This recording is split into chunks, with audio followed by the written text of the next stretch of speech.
அடியார்களுக்கு வணக்கம். வைகாசி பௌர்ணமி 31/5/2026 அன்னைக்கு நாங்கள் கிரிவலம் போனதை இந்த வீடியோவில் பதிவு செய்கிறேன். நாங்கள் எப்பயுமே சக்கரத்தானீஸ்வரரை வழிபடுறது வழக்கம். அதே போல் இந்த தடவையும் சக்கரத்தானீஸ்வரரை வழிபட்டுட்டு அதன் பிறகு ராஜகோபுரத்துக்கு வந்து அங்கே சக்கரத்தானீஸ்வரர் வழிபட்ட பிறகு அருணாச்சலேஸ்வரரையும் வழிபட்டுட்டு அப்படியே கிரிவலம் வர ஆரம்பிக்கிறோம். நம்ம கிரிவலம் 14 கிலோமீட்ரு பாதையை வந்தால் புண்ணியம்னு சொல்கிறாங்க. அதனாலேயே நம்ம இப்போ கிரிவலம் வர ஆரம்பிக்க போகிறோம். முதல் லிங்கமாக இந்திரலிங்கம், கிழக்கு திசைக்கு அதிபதி. அஷ்டலிங்கங்களில் முதல் லிங்கம் இந்திரலிங்கம். அவர் நீண்ட ஆயுள், புகழ், செல்வ வளம் கொடுப்பார். அதுக்கடுத்து அக்னிலிங்கம். இவர் உடல் ஆரோக்கியம், நோய் நீக்கம், வாழ்க்கையில் முன்னேற்றம் எல்லாம் கொடுப்பார். அதன் பிறகு யமலிங்கம் தெற்கு திசையை நோக்கி இருக்கார்.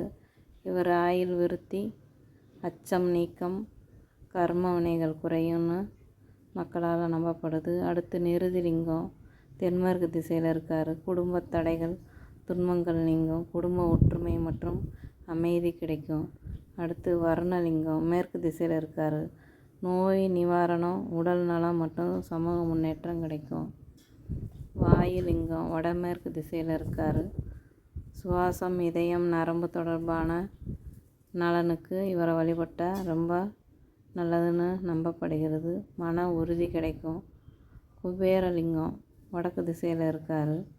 செல்வம், வளம் மற்றும் தொழில் முன்னேற்றம், பொருளாதார வளர்ச்சிக்காக பக்தர்கள் இவரை குபேரலிங்கத்தை வழிபடுறாங்க. நம்ம கிரிவல பாதையில் வர்றப்ப இந்த அஷ்டலிங்கங்களை தவிர்த்து சூரியலிங்கம் பார்க்குறீங்க. இப்போ சூரியலிங்கம், சந்திரலிங்கமாக இருக்காங்க. இவங்களும் நல்ல சிறப்பான லிங்கங்கள். இப்போ நீங்கள் வர்ணலிங்கம் பார்க்குறீங்க. வர்ணலிங்கம் நீர் வளத்துக்கு அதிபதி. வர்ண பகவான் வழிபட்ட தலம். அடுத்து அர்த்தநாரீஸ்வரரை பார்க்குறீங்க. அர்த்தநாரீஸ்வரர் நீங்கள் இப்போ பார்க்குறது அடி அண்ணாமலை ஆதி அருணாச்சலேஸ்வரர் ஆலயம். ஆதி அருணாச்சல ஆலயத்தை பார்க்குறீங்க. அவர் ரொம்ப சிறப்பு வாய்ந்தவர். இப்போ நீங்கள் குழந்தையை காக்கும் குலமணி பிள்ளையாரை பார்க்குறீங்க. இவர் ரொம்ப பிரசித்தி பெற்றவர். அருணாச்சலேஸ்வரரை பார்க்கலைன்னா இவரை கும்பிடலாம்.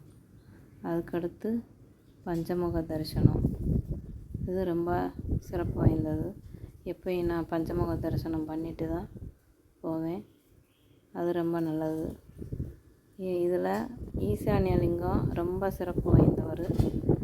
அவர் அஷ்டலிங்கங்களில் சிறப்பு வாய்ந்தவராக கருதப்படுறாரு. இவர் ஞானம், மன அமைதி, ஆன்மீக முன்னேற்றம் கொடுப்பார்.